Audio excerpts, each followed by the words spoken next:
Thank you for visiting Past the Wire TV, the YouTube channel of PastTheWire.com. And I thought I knew it all until I started reading Past the Wire.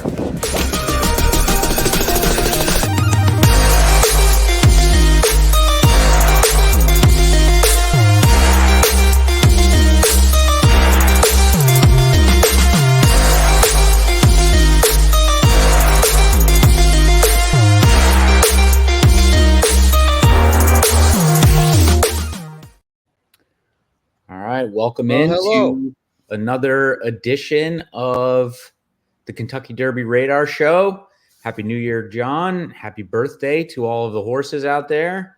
Absolutely. How's 2024 treating you so far, a handful of days in? So far, for Florida, it's a little bit cold. We're sitting outside, but we got a jacket on. It's a little chilly. I guess it sounds funny to say that considering where you are. But a little chilly, but Derby season is officially here. They've run the Smarty Jones. They've run a couple of others. So I think it's, it's that time. Yeah, it certainly is that time. And I keep glancing over and looking out my window here, right down the road from beautiful Saratoga Racecourse. And we got a little bit of snow falling right now. I think we're going to get, maybe close to 6 inches over the weekend. So certainly plenty of time inside to start looking at some potential Kentucky Derby horses that might be presenting themselves over the next couple of weeks. Yeah, absolutely. Before we get to that, let me say I did a little bit of a poll on Past the Wire TV about whether people wanted the Pegasus by the Thoroughgraph numbers and patterns or the Holy Bull by the Thoroughgraph numbers and patterns, and the Pegasus was the unanimous choice. So we will have a Pegasus by the Thoroughgraph numbers and patterns show coming up pretty soon, and we've got an interesting show coming out next week with some of the higher ups at HISA in the enforcement and regulatory side. So that should be an interesting show and shed a lot of light on what's going on and how big their learning curve is and what kind of progress is being made. And I'm not aware of those guys haven't been on any other shows as of yet. So that's something to look out for. That should be pretty interesting. Yeah, definitely a lot of good quality content on the horizon for Past the Wire and Past the Wire TV. And, we're in the season for the Kentucky Derby. Opinions are starting to form one way or another.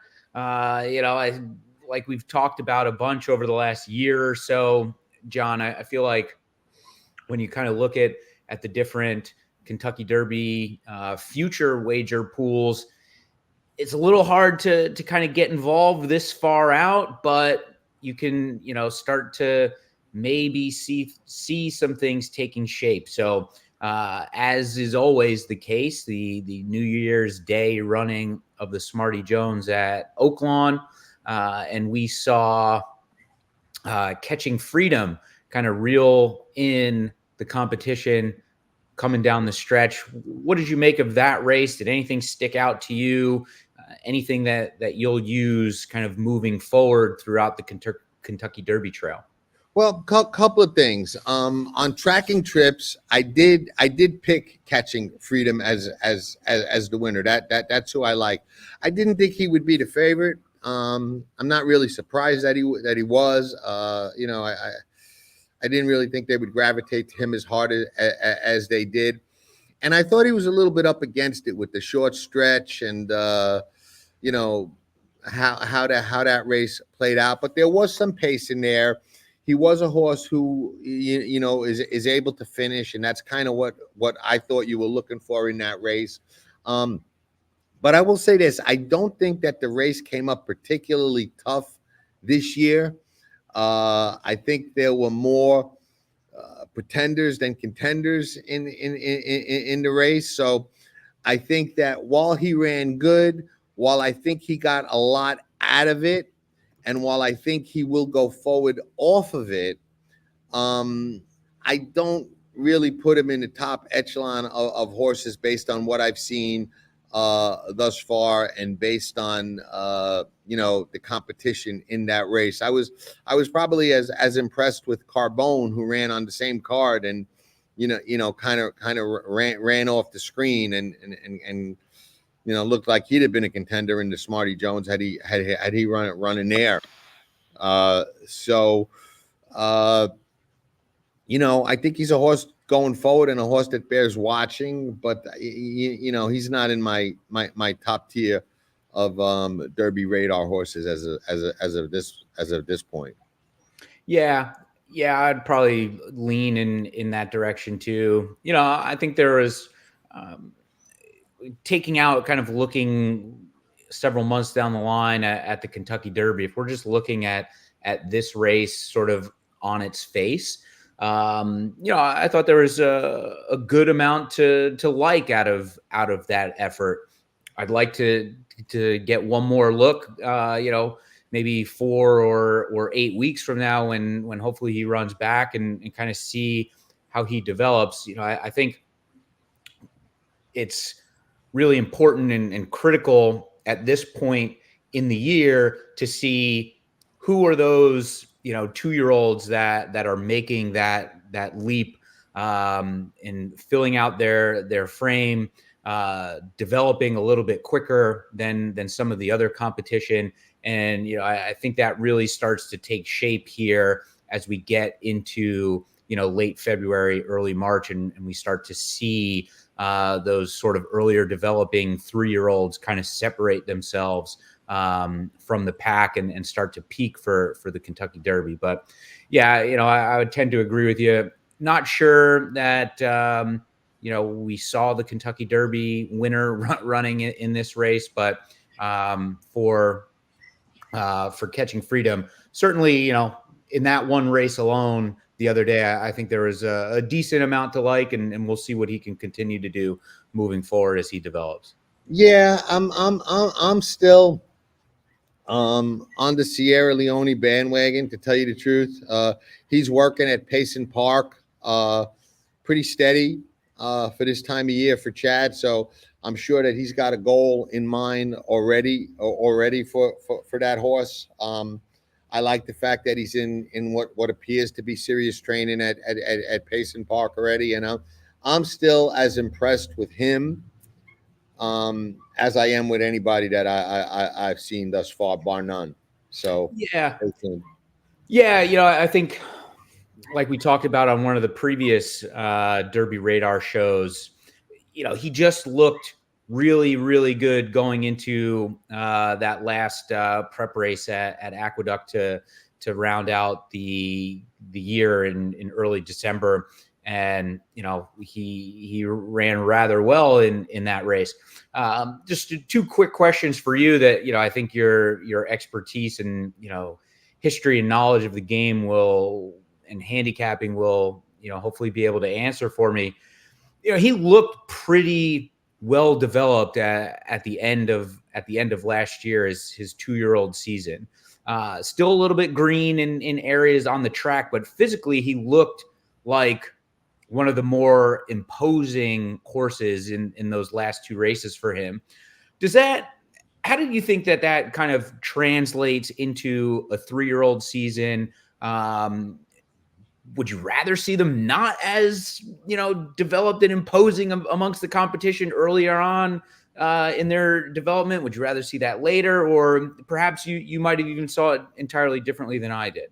I did see it a little differently than you. I saw him as a horse that was very big and green, like you said, but it looked like he still was going to fill out and kind of grow into himself, if that made sense. You know what I mean? Looked like an adolescent teenager that's like, got a big frame and is lanky and muscular and kind of growing up and kind of has to grow into himself. I would imagine, and I would be surprised if we don't see him looking a lot better and a lot more grown into that frame the next time we see him on race day. I really do. I expect him to have filled out and kind of grown into that frame. So to more accurately answer your question, I do like to see, some room to grow and develop into, into themselves, so to speak. I think, the ones that develop and are too fast, too early, and are too, overly developed too soon have a tendency not to go forward. We see that with a lot of 2-year-old champions and a lot of Breeders' Cup horses that just don't go on and take that next step forward. They either maintain or even kind of level off or go the other way. So I didn't see him that way at all. I saw him as a horse that was, still really to grow, ready to grow into himself. Nash was somewhat of a disappointment. Yeah. Before we get to Nash, just one more quick question on Sierra Leone being at Payson Park. Obviously it's probably just a little bit of a freshening time away from the races.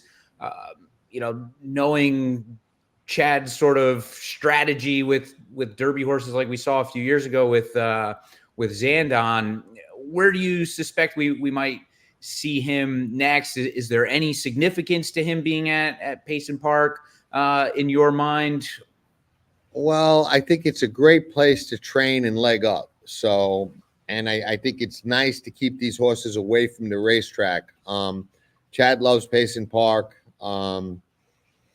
And I like the fact that he's got him there as opposed to, at Gulfstream directly, where he has only a couple, from what I understand. So I like the fact that he's at Payson. Where he's going to wind up, hard to say with Chad. I would tend to think, because of the success he's had, that the Bluegrass will be his major Derby prep. But the route he takes there, I wouldn't be surprised to see him at Tampa. I wouldn't be surprised to see him at the Fairgrounds, and I wouldn't be surprised to see him at Oaklawn. I'd be a little surprised to see him at Gulfstream, only because he doesn't really look like that Gulfstream speedy kind of horse to me. You know what I mean? So, if Chad goes there, I guess it's even more of a vote of confidence. But, I think the Bluegrass, if I had a bet, would be, his major prep. And I think we'll see him once before then. Yeah. So I think we'll see him twice before the Derby. Once, at probably one of those other tracks, and then probably at the Bluegrass. And I honestly wouldn't be surprised if it was Tampa, to tell you the truth. Yeah. In the Tampa Bay Derby, I guess. The Tampa Bay Derby or the Sam Davis, who knows, depending on timing, but probably the Tampa Bay Derby, I guess. That's another, a horse legging up at Payson and legging up at Tampa Bay, then running in the Bluegrass, off 2 races is still going to be coming to the Derby pretty fit, because those are great tracks to get legged up at. And, I could see him taking that route. Right. All right. On to Nash. You were left a little bit disappointed by his effort in the Gun Runner Stakes down at Fairgrounds towards the end of December there. What do you make of that? I've got my thoughts, but let's hear from you first. Well, he didn't get the lead, so now we've got 2 races where he didn't get the lead that he didn't win. When he got the lead, when he broke his maiden, he kind of, ran him off their heels. So I think now, obviously, there's questions. We don't know any of the behind the scenes potential reasons for the, flop. I didn't see any visible excuse other than he didn't get the lead and he wasn't able to really rally. I would be concerned now that he just might not be as good as, everybody thought he was. Working in the morning and then getting the lead and running a big race doesn't always equate to what you think it's going to equate to on the racetrack. And, with Nash, I'd be concerned about that right now. He's got to come back with a very strong, impressive race in order for me to start looking at him as a major player again. Yeah, coming around the far turn into the top of the stretch, and it looked like he was in a decent spot to, run on with it and Yes. and show his perceived top quality, and he just kind of flattened out and couldn't carry that momentum that he was building, towards the quarter pole. But it's, yes, I think the lack of getting the lead certainly played into that. I feel like the just us as fans watching racing and betting on racing, as in most every other areas of life, we kind of have this sort of recency bias, right? And we see a horse have an impressive effort, and we almost just kind of hope and try and will that horse to continue duplicating those efforts one after another, and we're maybe a little bit blinded by some early success that these horses have, and that they might not be able to carry through. I think that probably played a lot into it too. Like, perhaps we just had a little bit of a distorted perception of just how quality of this horse really is. So like you said, I think we'll learn a little bit more in the next start, which I don't know that we know exactly when that might be, but I would suspect he'll probably take a break for a while, right? He ran consistently for the last couple of months to round out the year. And yeah, it was also a pretty early time to bring him back, pointing for the Derby. I thought that was an interesting spot for him to wind up in as well. So we'll see. He's, a big question mark for me right now. Yeah, for sure. Me too. And, I going back to Sierra Leone real quick, like I would say, out of all of the horses so far that we've seen, he's definitely one that has been visually impressive so far, for sure. No question. And I got to give a shout out to the owners of what's the horse's name that won the Los Al Derby, or the Los Al Futurity? What is it? Winstock, Bob Baffert's horse. Oh yeah. Is that his name? I'm looking. Make sure I get his name right.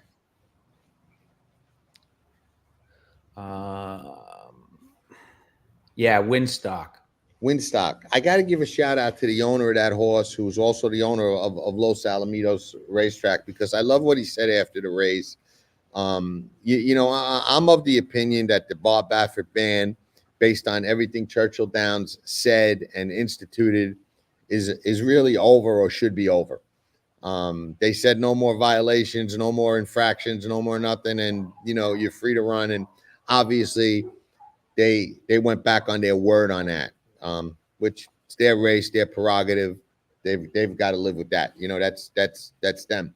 But I look at it this way: if I was fortunate enough to own a Derby horse, and the owner of that horse said, he doesn't know that he's a Derby horse yet, and if he turns out to be one, and Bob can't run him, he's not running in the Derby. And I respect that, and I'll tell you why. If I owned the Kentucky Derby horse, okay, nobody is telling me who can train or can't train my horse. I don't care.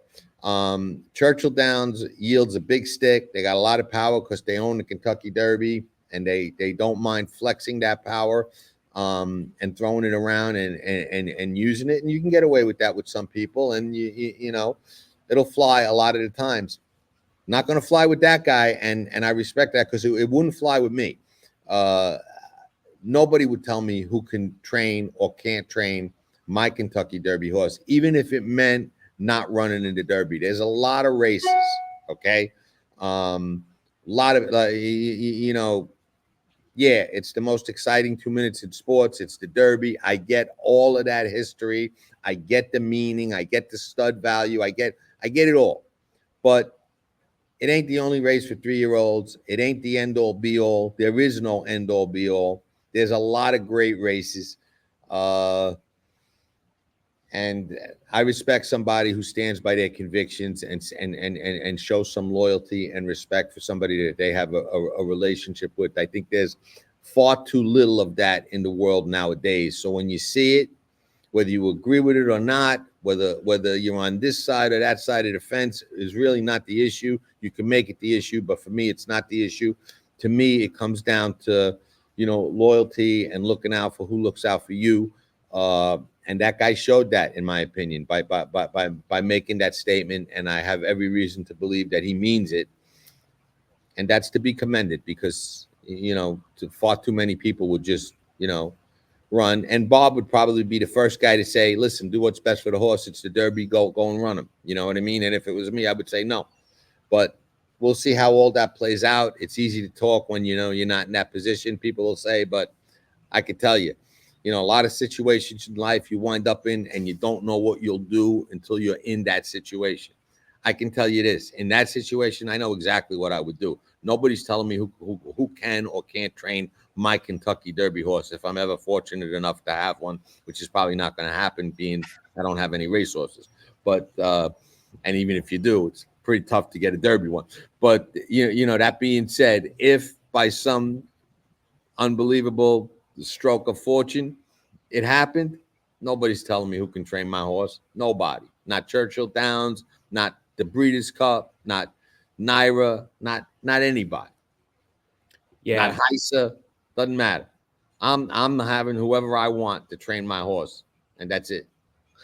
You almost wonder if it'll take something like that to get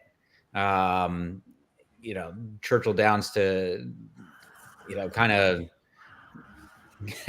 get off this Bob Baffert band. Like you said at the beginning, they definitely are, they just completely moved the goalposts. And I wonder if it ever came to that and this horse had some great appealing story that went beyond racing and it couldn't run because the owner wouldn't transfer the horse to a different trainer, if that might be something that that starts a conversation about getting off this ban. But it might be. I think you'd need a little bit of a story to it. I think that when it comes down to it, bottom line is this: Churchill Downs is a publicly traded company. They don't answer to racing. They don't answer to fans. They don't answer to owners. They don't answer to bettors. They answer to their shareholders. Churchill Downs is going to do what they think is best for Churchill Downs and the shareholders. So if there's a story involved and a horse involved that's going to help the Derby, they're going to let him run. Yeah. And if it's a situation where it's somebody that's just, hey, I'm not going to be bullied around by Churchill or anybody. If Bob can't train my horse, he's not running, and it's in their best interest for that horse to run, they'll find a way to let him run. Right. Because they're going to do what's good for them and their shareholders. Right now they're not in that position. Bob's moved the horses. He tells the owners to move the horses, do what's best, take your shot at the Derby. He hasn't been selfish with that at all. And it is what it is. Like you said, they moved the goalposts. They've got the president of the racetrack on video. I posted it saying, listen, he's welcome to run here as long as there's no other incidents between, then and now. And there wasn't. And, they said, you know what, we're going to extend it another year. And for all we know, it's extended really indefinitely. Nobody knows. Right. So, whenever we decide to let him run, maybe we'll let him run. You know what I mean? Right. So that's just, it's in poor taste. It's a bullying kind of move. It's a kick somebody when they're down kind of move. And I just don't think it's professional and sets a good example. No matter how you feel about Bob and what he did, you know what I mean? If they wanted to ban him permanently, then they should have instituted that initially. Okay. I don't think you change the playing field. I don't think you move the goalposts. Once they're the play is once they snap the ball, that's it. So I don't know. I don't think it's just a very professional, good way and good look to handle it. And anytime you got the head of a company that's supposed to stand for integrity and the sport and the derby and the prestige and all that, and somebody just goes back on their word like that publicly with no real explanation or accountability, to me it's a bad look. Certainly the integrity of the sport is something that generated a lot of conversation in 2023 and into 2024 with just sort of all of the different things kind of swirling around racing with the increased CAW play, the decreased play from regular everyday horse players, the decreased play from the weekend warrior types, and just all sorts of different things sort of swirling around the industry that is kind of seemingly come to a bit of a tipping point. And we'll get into a recent article that was written with quotes and different things from a lot of executives throughout the industry. But the problems with racing are well documented. We've talked about it a bunch, John, you and myself, over the last couple of weeks and months on the channel. And even going back years and years and years, you've been talking about it. I think the good news is that it's finally gotten to a point where I think the racetracks, the executives themselves are seeing it and hearing it. And I'm, somewhat hopeful that, perhaps not this year, but, maybe in the next year or so, we do start to see some positive changes, because the noise around the industry is just getting too loud to ignore at this point. We'll see. I really don't share your optimism. And when we talk about that article, I'll illustrate why I don't share your optimism. But we'll see. There's always hope. Hope is one thing they can't take from you if you've got it. So we could always hope that there is some positive change on the horizon. I don't see it. But we can get into that. If you want to take a quick break and then come back and get into that, we can. If not, we can get right into it. Whatever you want to do. But we've got some really, really bad takes to talk about. Let's take a quick break, and then we'll come back and we'll talk about all of that. Okay. Hi everybody, Dan Oman here with some exciting news. DRF Formulator, the gold standard in past performance information, is now free exclusively on DRF Bets. Join DRF Bets with the promo code WINNING. Get a $250 first deposit match bonus, a $10 free bet, and free Formulator already uploaded to your account. Access Formulator's premium features, including sortable trainer stats, race replays, personalized trip notes, and lots more. Free Formulator exclusively on DRF Bets. All right, let's start with this one, because this kind of kicks off the whole thing. Let's see. The article was this is one of Mike's tweets, but the article was basically a bunch of shot callers, racing executives weighing in on how to improve the game. Okay, right. But this particular tweet, I think, is Mike talking about Ray's most read stories. Okay. One of the mistakes Mike makes coming out of the box is he's talking about this as if, there's no positive stories and that's Ray's fault. These are the most read stories. Ray writes a lot of stories. Most are not positive. He is, quote, pretty negative guy on the sport, but there's a lot of reason for that. If you want sugar coating, You could go to Krispy Kreme and get a donut. You know what I mean? Sometimes you got to call it the way it is, and you know it is. But Ray, these top 10 stories are disgusting and pathetic. I don't know that I could argue with that. Everyone, let me know if you agree. Ray, there isn't one positive story in your 2023 top 10 articles. Well, that's really not Ray's fault. People read what they read, and people like to read negative stuff, dirty laundry. We know that, okay? This is a testament not to what readers want to read, but all terrible and negative trash you and your trash report puts out on a daily basis. I'm not going to stick up for the Pollock report, so I'm not going to go against Mike there.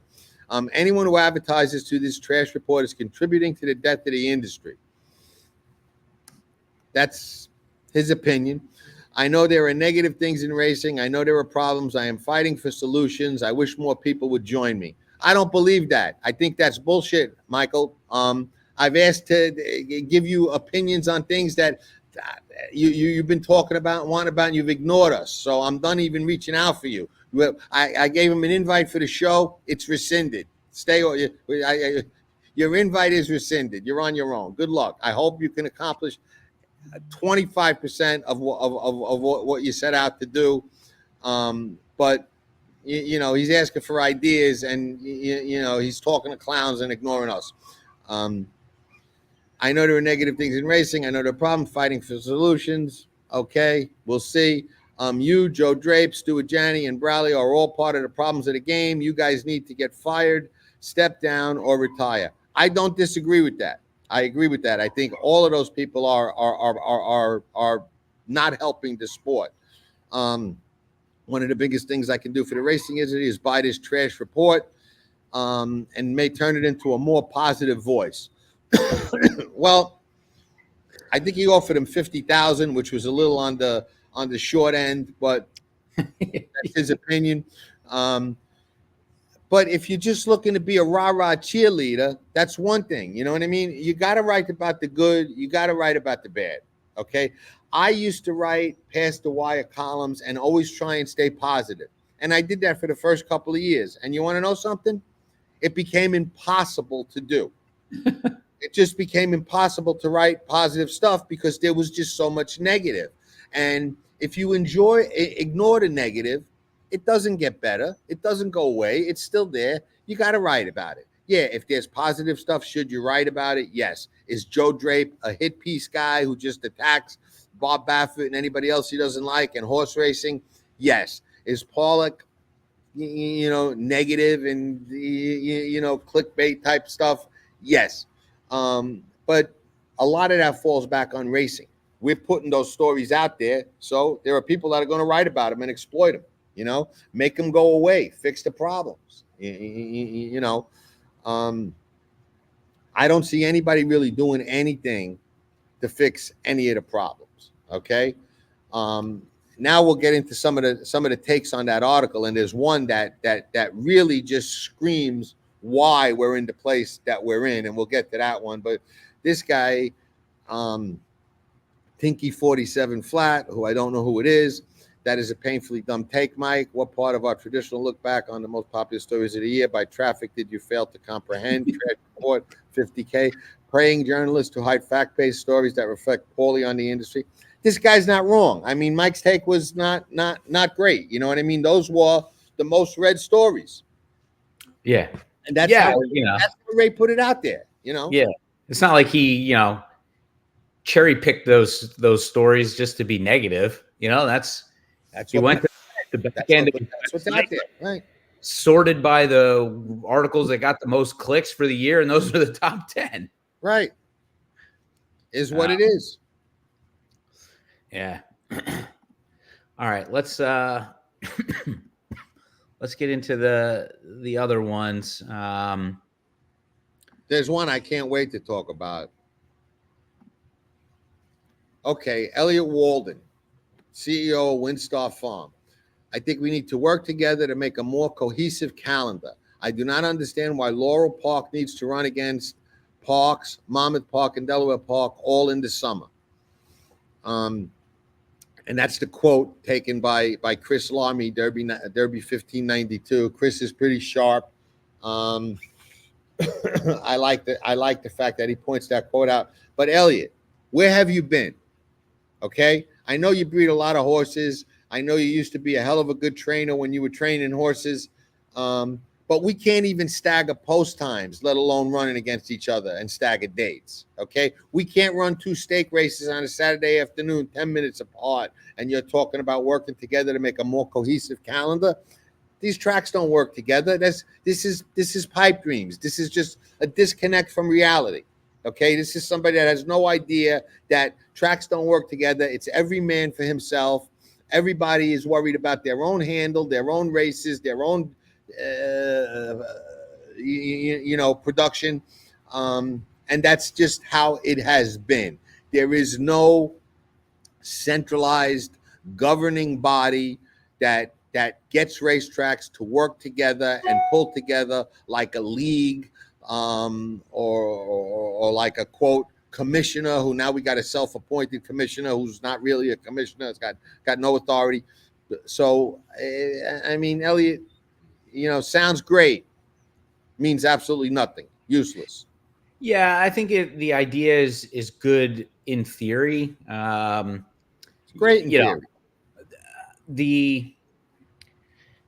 The staggering of the post times is like, yes. I feel like that's an easy thing that everybody could get on board with and accomplish if they wanted to. I think coordinating these calendars would be a little bit of a heavier lift, but beyond that, let's say you did create we'll call it like a mid-Atlantic circuit going between Laurel, Parks, Monmouth, and Delaware. So they're all running at certain points throughout the year. Like, what are all the staff going to do? They got to move from one track to another, multiple states away. It's like, yeah, it's fine to get the horses there, right? Trainers and owners coordinate that on their own and do it. But, getting the staff there, the grooms, the hot walkers, like, and then what? If you're one of those employees and you can't make that trip, you just had to work for 4 months, 5 months, 6 months until the circuit comes back to where you're based. Right. It's good in theory, a little bit short-sighted given all of the other moving parts to the industry that, need to be considered and unfortunately a lot of times are constantly overlooked. Right. And you got to realize the context of this is what we can do to really improve the game. Okay. And this is what the CEO of Windstar Farms comes up with. All right. This is so down the list of things that should be talked about. Improving the game is that it just shows to me the disconnect. You know what I mean? Yeah, we need a better racing schedule. Yeah, we need about 150 things before we need a better racing schedule, Elliot. So, sorry. Maggie Moss. Ironically, the middle market, both at sales and at racetracks, has almost disappeared. This, along with the dwindling foal crop and the antiquated system of races written, has created a real shortage of horses, both for owners and at tracks. Well, this is not news. I mean, it's an accurate statement. It offers no solution whatsoever. It's just an observation. And the middle market in the whole United States is disappearing. It's not just in racing. What's happening to the middle class? What's happening to the middle market and every level? It's disappearing. Yeah. It's poverty, wealth, poverty, wealth, poverty, wealth. There's nothing in the middle. The middle is disappearing in everything. Why should racing be any different? Yeah. I get the point. If there's no middle market, it just creates a more massive disconnect between the haves and the have-nots. And that's a problem, and that's a big problem that's facing the industry right now. And, I think that I don't know. I don't know all that much about, the breeding side of the game and how you improve that. But, the way races are written is certainly antiquated. We have plenty of smaller barns and smaller trainers talking about that, how they need to find different spots for their horses to run, and there's just not the proper type of conditions being written for certain types of horses, which makes things difficult. So if we want to just pick at this, the way the way races are written, the way races are graded. Races are written to fill. You know what I mean? It's easy to blame the racetracks and the racing secretaries, but they got to write races that are going to fill. They got to write races based on the horses that are on the grounds. So I don't think that falls on them as much as people put it on them. All right, so if they're writing races to fill, then why are we betting on races with 5 and 6 horses when there's there's not horses to fill the races? That's the problem. So couldn't they adjust how they write the races to get more horses in the gate?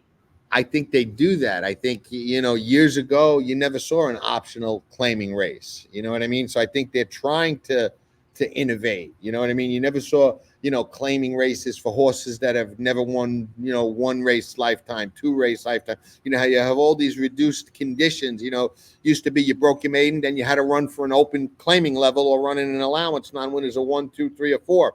They can't write races like that no more. They don't fill. So I think they do try and get creative. I think what Chris did wrong here with Maggie is he quoted, that one thing where she talks about the middle market, but in the rest of her comments, she makes a lot of sense. She says the industry was breeding a sounder horse. I believe that to be a fact. Horses are retiring early to become stallions. We know that's true, usually due to an injury. That's true a lot of the times. The amounts of money is being generated both at sales and with breeding is astronomical. That's true. Ironically, the middle market, both at sales and racetracks, has almost disappeared.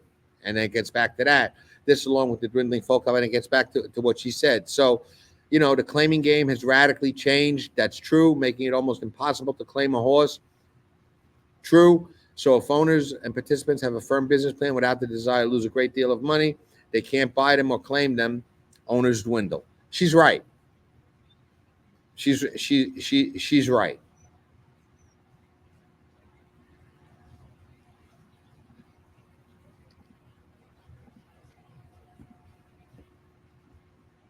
Let's see.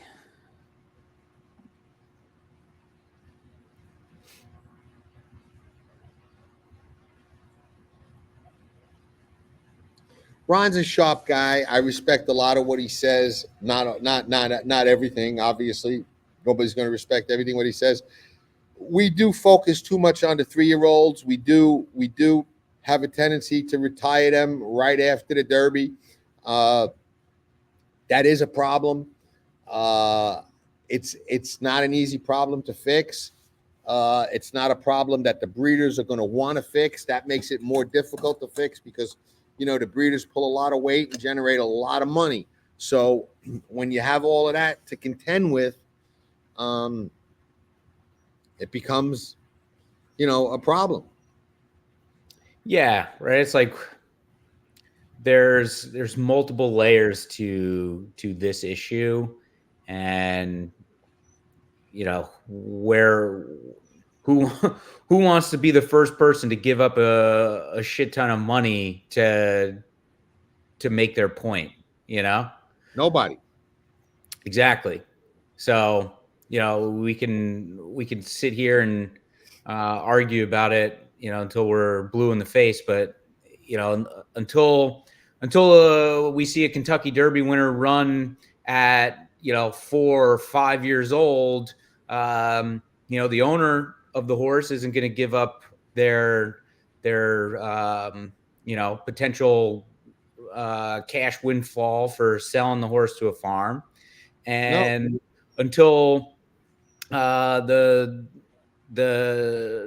breeders stop, paying boatloads of money to bring the 3-year-old into the shed to start turning out babies, and it's it. Like, what are we gonna do? Right. No, it's not going to change unless it was changed by regulation, by some type of governing body that had the foresight to improve the sport long term. You can't be short sighted. You got to say, okay, if we do this, it's going to be rough for the next 5 years, but 10 years from now, we're going to have a better sport. And you say, okay, you can't stand these horses till they're 4 or till they're 5. Something radical like that to initiate, the change. And like you said, that's going to be a big ask and a tall order. But that's what it was take, because nobody's going to do it on their own. Right. Yeah.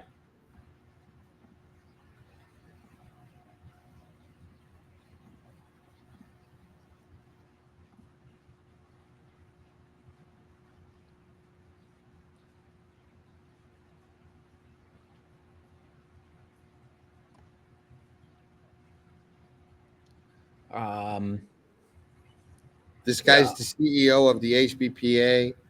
Perhaps it's time for the industry to consider a system of sorts that gives owners and trainers a chance to run against similar competition.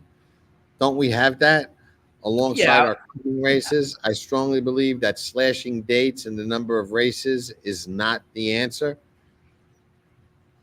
I mean, I don't even know how to respond to this guy. Perhaps it's time for. Yeah, I mean, it just goes back to what we were talking about a few minutes ago, where But I think he's asking for something we already have. Yeah, like you said they're writing races to fill, and very rarely do you see horses that are entered that completely don't completely fit. Like, I don't know. To me, Eric, all due respect, you're the CEO of the Horsemen's Benevolent Protective Association. Okay, and this is your comment. Perhaps it's time for the industry to consider a system of sorts that gives owners and trainers a chance to run against similar competition. I would say perhaps it's time for the industry to consider what we should do about CAWs and takeout, and protecting the bettors, and protecting our core customers and the lifelines to the sport, bettors and owners. That's what I would expect to hear from the CEO of the HBPA. Not perhaps it's time for the industry to consider a system of sorts that gives owners and trainers a chance to run against similar competition. Well, to be fair, the HBPA, their constituent is the trainer and the horseman. So, I'm sure the gamblers are. They're not we're not their constituency. So that's true, but they're the Horsemen's Benevolent Protective Association. And if something's bad for the bettor and bad for the game, it's also bad for the horseman. So if you're killing your everyday bettor with the CAWs, you're not helping the horseman. You're killing the horseman.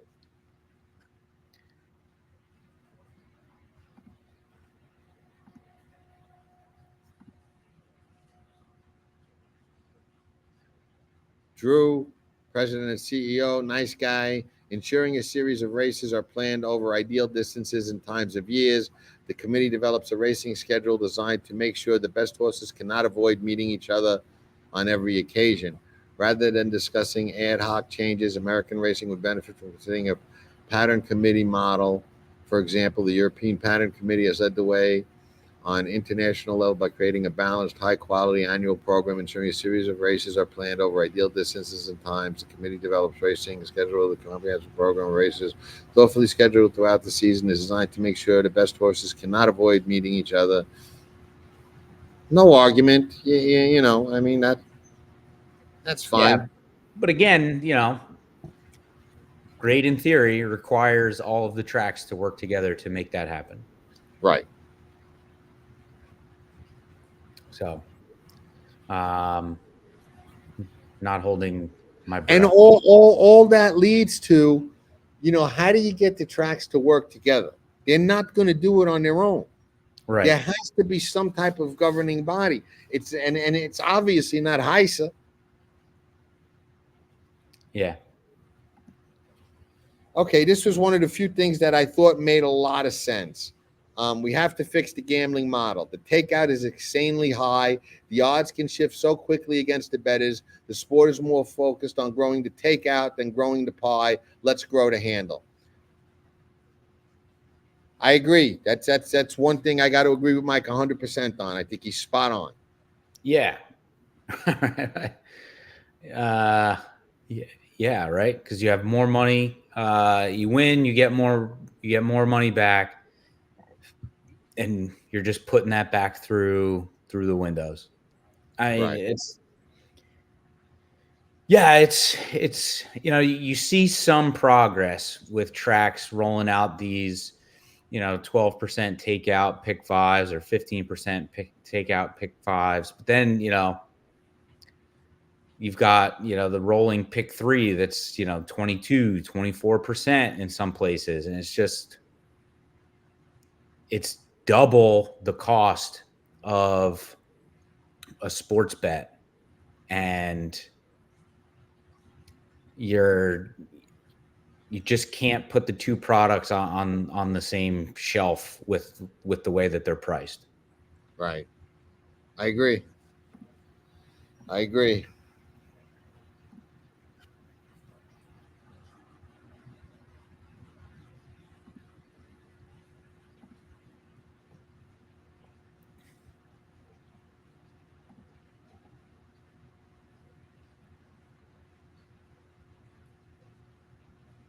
This Dennis Cornick, whoever he is also spot on.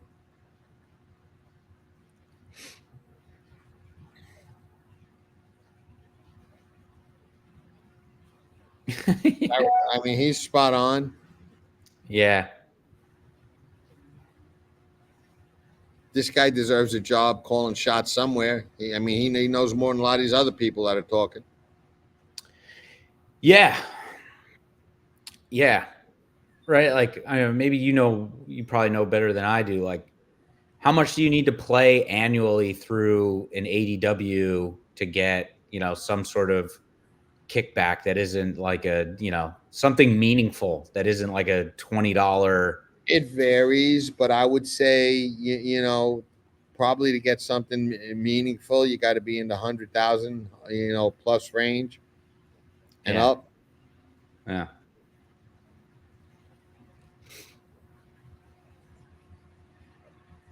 Yeah, the whole Saratoga thing with the pick five getting taken off the turf after the first race, and that whole fiasco, and then them like seeding the following weekend's pool with like $100,000.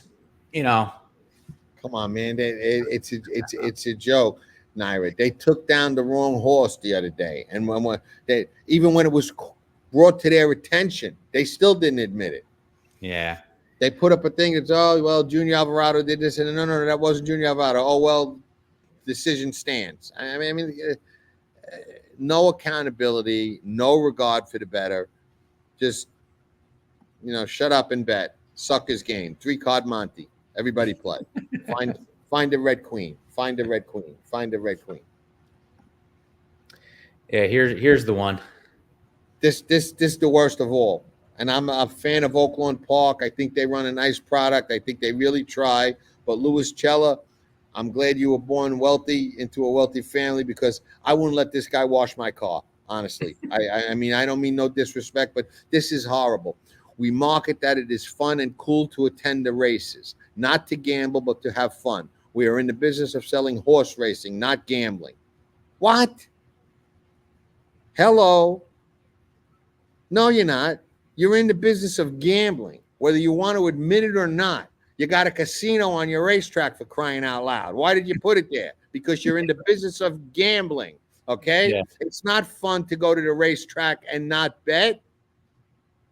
We're going to have 20 people there watching people race for blue ribbons. Seriously? It's all about the betting. It always has been. If we go back to the history, post-Civil War of Saratoga, when they ran, it was about the betting.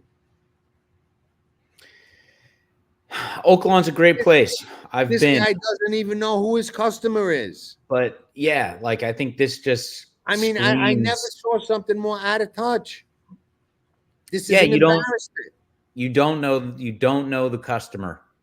And that is we market that it is fun and cool to attend the races, not to gamble, but to have fun. Well, you know, I mean, I guess you could get away with it when you have the other casino on your property, and that's, you know, largely funding the racetrack. You know, so perhaps. Yes, man. But I guess. Let me tell you something, Lewis. You've been in racing your entire life. Okay, your dad, legend. Okay, Charles Chella, legend. Okay, Oaklawn, legendary racetrack. Let me give you a tip. It's all about gambling. Okay, horse racing is gambling.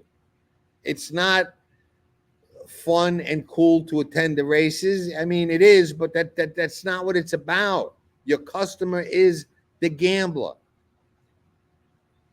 Yeah. That's who your customer is. That's who you need to take care of. If you take care of them, if you can't take care of your existing customers, you can't get new customers. You got to take care of your existing customers before you can get new customers. Just the way it goes. Yeah, and if you don't take care of your current customers, you're not going to even have the opportunity to bring in new customers. Horse racing and gambling on horses is a skill game. It needs to be presented and promoted like poker, like other skill gambling games.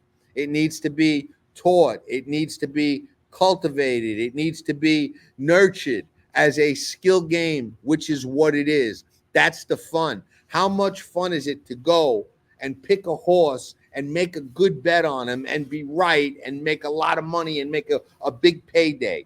That's fun. That's cool. That's gambling. That's skill. That's what it's about. That's the challenge. That's that. This guy doesn't see that. I mean, we market that it is fun and cool to attend the races. I'm sorry, guy. I won't even let you wash my car. I'm sorry. No disrespect, but that's just terrible. That's been the marketing strategy for the Kentucky Derby. The Preakness. This is why this is part of why we are where we are. This is part of why we are where we are. Exactly. If we don't know who our customer is, how can we take care of them? How can we protect them? How can we promote our game? We don't even know who our customer is. Yeah. This was the worst one of all. This was the worst of all. All right, we got one more.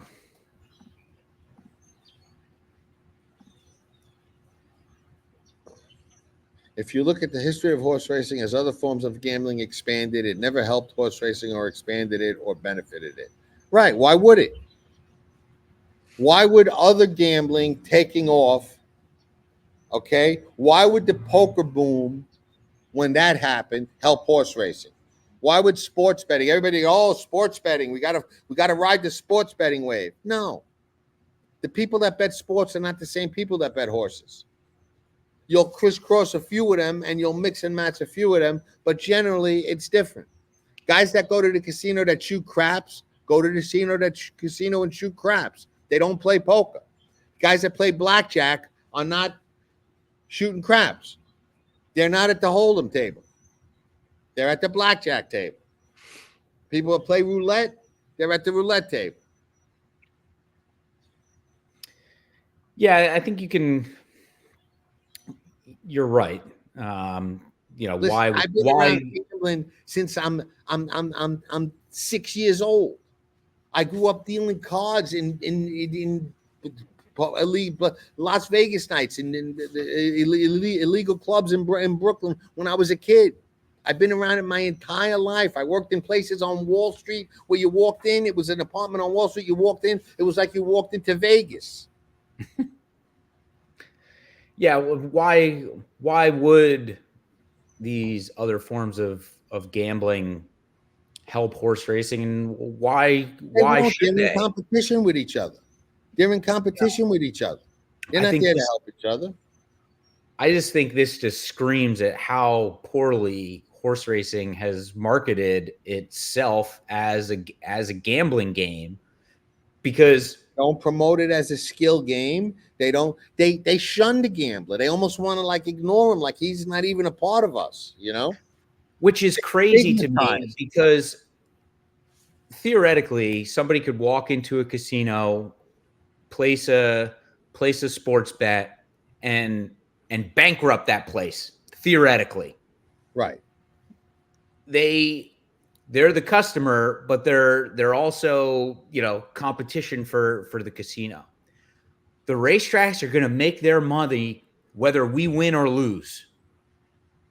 They should be promoting the game to educate, to promote the game, promote the gambling aspect of the game, to promote us winning, to be betting more so they can make more money. They're making 20% off of every single dollar that we send through the window. Why Right. would you not want us to win more? I agree. Does not make any sense. And this quote just highlights how poorly horse racing has marketed itself for forever. Yeah, I agree, and it's comical. I mean, why do you expect that the expansion of other forms of gambling is going to help horse racing? It's going to hurt horse racing, if anything. Right. Hello. It's just more competition for the gambling dollar. And when Right. there are every Right. other product out there is Right. a better product. You've got a terrible product, and this guy's a president of Naira Betts and chief revenue officer for the New York Racing Association. You've got stewards who are as inconsistent as the wind blows. Okay, you've got horrible products. You've got bad takeout. You've got no accountability. I mean, you let a horse run that ran off, okay, because you didn't want to scratch him. You took down the wrong horse. I mean, Alamuse all over again. I mean, come on, man. How do you expect your product to grow? How do you expect your product to be better? I mean, how are you going to expand it with that kind of product? You know what I mean? Used to be a time in horse racing. I don't know how far back Tony goes. I understand he goes back a ways. There was a time in New York racing when they put up the inquiry and showed you the head on or the replay, you knew whether or not the horse was coming down. You knew. Now, Yeah, you have no idea. got not a clue. And a horse may come down today that won't come down tomorrow for the exact same thing. And this is fine. Shut up and bet. I mean, that's the attitude. Yeah. Well, hopefully there's more, at least positive things that we could talk about moving forward on the Derby Radar shows. I think we're about the time now where we've got a Things Derby are going to prep, get serious. Things are going to get serious. pretty much every week now. It seems like. So yeah, we'll be doing more Derby Radar shows now with some regularity. Things are going to get serious. We got a lot of preps all over the country, and we'll see what happens. But that whole thing in a nutshell just shows to me, screams of why we're in the situation that we're in. They're talking about things that are so far down on the list. Their takes on things are absolutely horrible. Do I sit here and tell you that I have all the answers? No, but I definitely know what the problems are, and I definitely know who the customer is, and I definitely know there are only two people that are putting money in the game, and neither one has a voice, the bettor and the owner. They're the only two putting money in the game. Everybody else is taking money out of the game. All those people that have an opinion, all taking money out of the game, all taking money from the bettors and the owners, and it's a piss poor business model. You know what I mean? It's only going to last for so long. And Heisa, who I had a lot of hope in, maybe we'll learn more about them when they're on next week. Yeah, we'll see. I think that'll be a good conversation. I'm looking forward to seeing what comes out of that. Absolutely. All right, John. We'll leave it there, and we'll be back soon with another edition of the Kentucky Derby Radar Show on Past the Wire TV. Absolutely. Thank you, everybody, and ciao for now.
Tracking trips with Pick 6 King John Stetton. It's one of the best tools in horse racing for any level of player. It's your second set of eyes, spotting troubled trips, betting angles, track trends, horses to watch and favorites to fade, 10 figs, ticket structure, and more. At Tracking Trips, you're a friend with benefits. Not a member? You must hate winning money. Join Tracking Trips now. Visit pastthewire.com and we'll see you in the winner's circle. Remember, nobody does it better.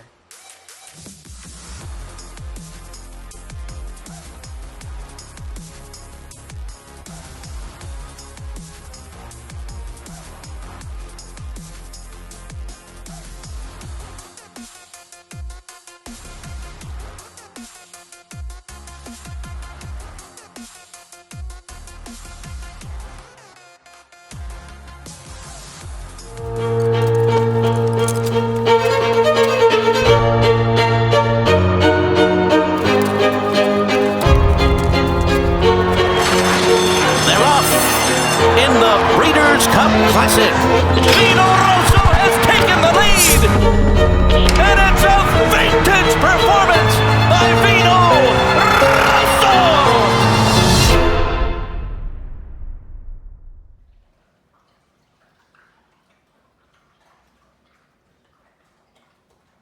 Does it better.